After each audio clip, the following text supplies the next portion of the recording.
আসসালামু আলাইকুম। ঈদ মুবারক। আলহামদুলিল্লাহ, দীর্ঘ ৬ বছর পর দেশের মাটিতে ঈদ করার সৌভাগ্য আমার হয়েছে।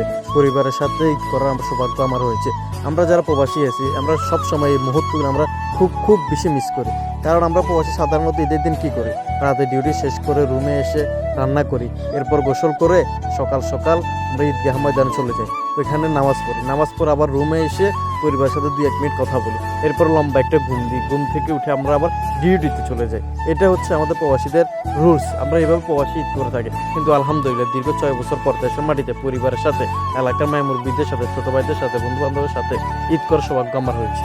এই জন্য আল্লাহর কাছে আমি লাখ লাখ শুকরিয়া আদায় করতেছি। ঈদ মানে আনন্দ, ঈদ মানে হাসি খুশি, ঈদ মানে পরিবার পরিজনকে নিয়ে ভালো একটা মুহূর্ত কাটানো। কিন্তু আমরা প্রবাসী সেটা সবসময় মিস করতাম। হয়তো এখন আর আগের মতো ঈদের আমেজটা নাই, ঈদের আনন্দটা নাই।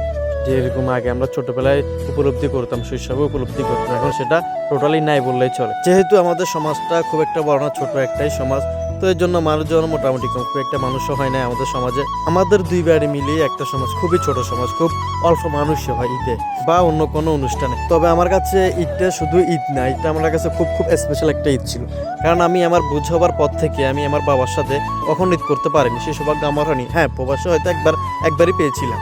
এরপরে দেশে কখন আমার বুঝ হওয়ার পরে আমি আমার বাবাকে জড়িয়ে ধরতে পারিনি, কোলাকুলি করতে পারিনি। এটা আমার খুব আফসোস ছিল। তবে আলহামদুলিল্লাহ আল্লাহর কাছে লাখ লাখ শুকরিয়া, এবছর সেটা পূরণ হয়েছে। তবে খুব বেশি মিস করি আমাদের শৈশবে সেই ঈদের মুহূর্তগুলোকে, বন্ধু বান্ধবদের সাথে কাটানো মুহূর্তগুলোকে, আত্মীয় স্বজনরা যখন একে অপরের বাড়িতে আসতো যেত, ওই মুহূর্তগুলোকে এখন খুব মিস করি এগুলাকে।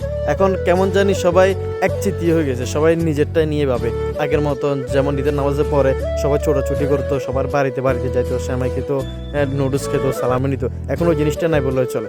তো যাক, আমাদের জন্য দোয়া করবেন। আসসালামু আলাইকুম রহমতুল্লাহি ওয়া বারাকাতুহু।